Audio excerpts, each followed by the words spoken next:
This week on Raceweek Illustrated Garage Talk, we review the season opener at Anderson Motor Speedway. We look at the Larry Fleeman Memorial at Gresham Motorsports Park, and we talk to Chase Elliott about his first dirt crate late model win. All that coming up next here on Raceweek Illustrated Garage Talk.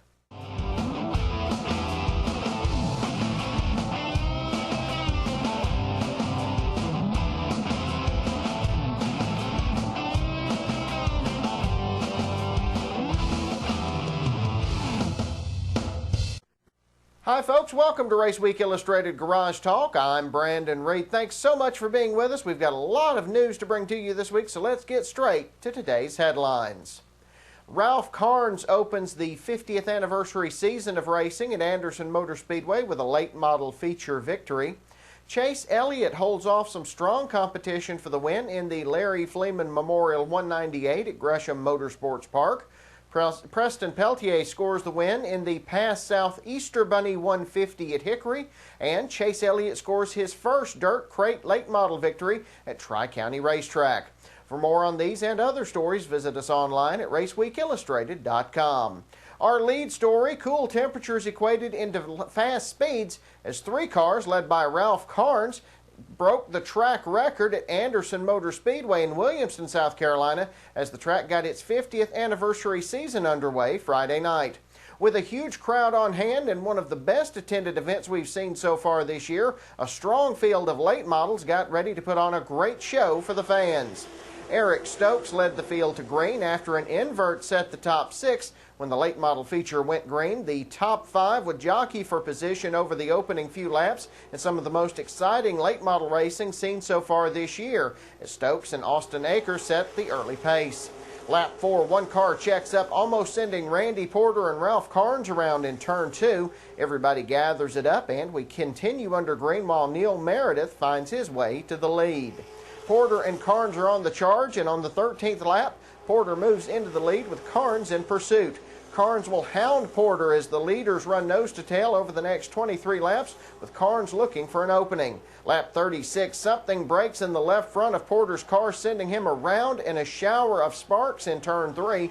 Porter is able to drive back to the pits, but his night is over.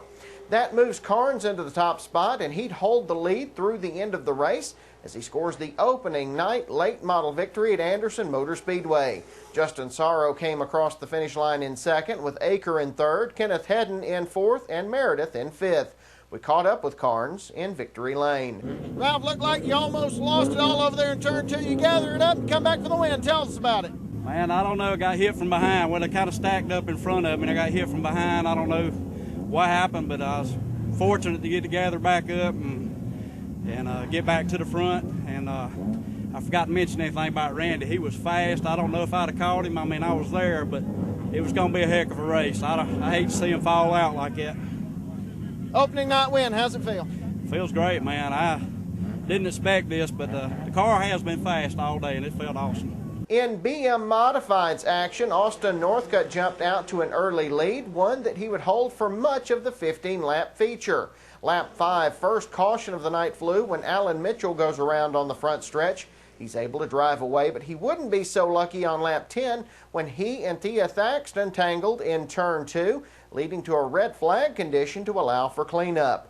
2 to go, Northcutt has the lead, but Sean Gibson slides past for the top spot. But Northcutt's not done, and on the final lap, he powers his way under Gibson into turn 3, pulls even through 4, and as the duo come down to the checkered flag, it's Northcutt scoring the victory by inches.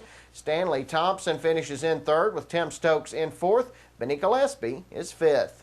The U.S. Legends feature got off to a scary start when the number 5 car of Corey Parham made hard contact with the outside wall on the backstretch on the opening lap. He would get out under his own power, but was checked out by track personnel. He was okay. On the restart, Jay Cohen would fight his way into the top spot and would stay there for much of the feature. Caution would fly again on lap 10, bunching up the field and setting up a 3-wide fight for the top spot, with Cohen again coming away with the lead. Caution flew again when the number 7 car went around in turn 4. On the restart, it was Jacob Schneider powering his way past Cohen for the lead. Schneider would hold on to the top spot to score his first career Legends victory. Cohen finished second with Rex Brown in third, Randy Gunton in fourth, and Madeline Crane in fifth. In mini stocks, Chad Campbell moved out to the early lead with Brandon Seegers and Ben Kay giving chase. Meanwhile, David Darnell in the number 28 is charging from the back after a weight violation negated his heat race finish. On lap 8, Darnell is looking for the lead when the leaders come up on a lap car, and he barely hangs on to his mount. He would gather it up and continue on. Caution comes out on lap 13 when Rip Lockwood spins off turn 4. Lap 13, the caution flies again when Lockwood spins hard into the front stretch wall off the bumper of Ryan Howard. Howard is parked by race officials. On the restart, Darnell and Campbell battle side by side for a lap and a half before Darnell takes the lead. Darnell would go on to pick up the win with Campbell in second. Brandon Seegers, Ben Kay, and Donnie Seegers rounded out the top 5. The Renegade division had a $400 bonus on the line in their feature. Blake Gregory jumped out to the early lead with Sean Campbell and Kyle Ballou in pursuit, but Greg Darnell was on the move early, and on lap 8 he moved around Gregory for the top spot. That same lap, Trey Hudson goes for a spin, bringing out the caution. On the restart, Gregory would briefly regain the lead, but Darnell would retake the point and drove away for the win and the $400 bonus. Gregory came home in second with Sean Campbell third, Tommy Stokes in fourth, and Ballou in fifth.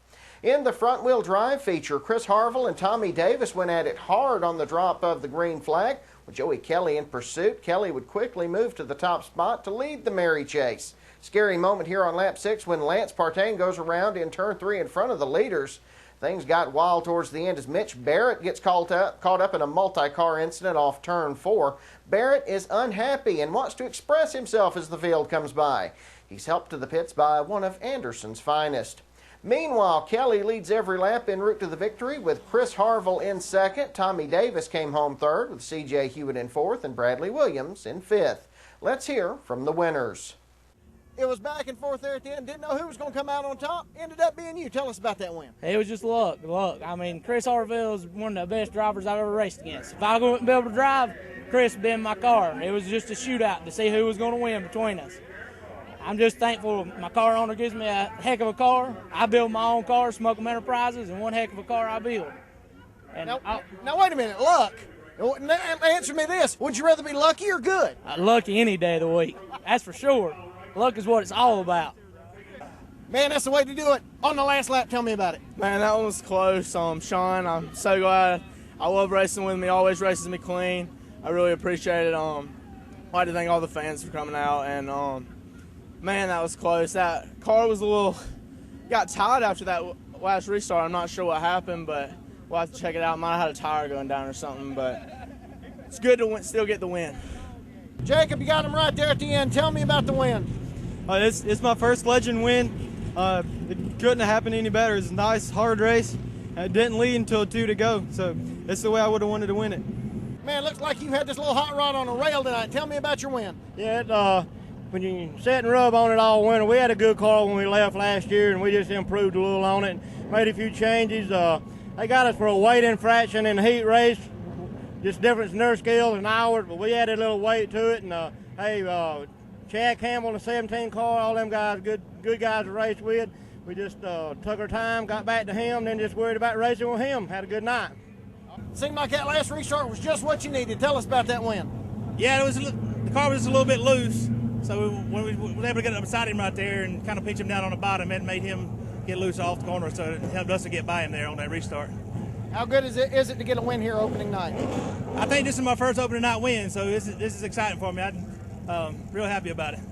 We're going to take a quick break. When we come back, we'll have a look at action from the Larry Fleeman Memorial at Gresham Motorsports Park. You're watching Raceweek Illustrated Garage Talk. We'll be right back.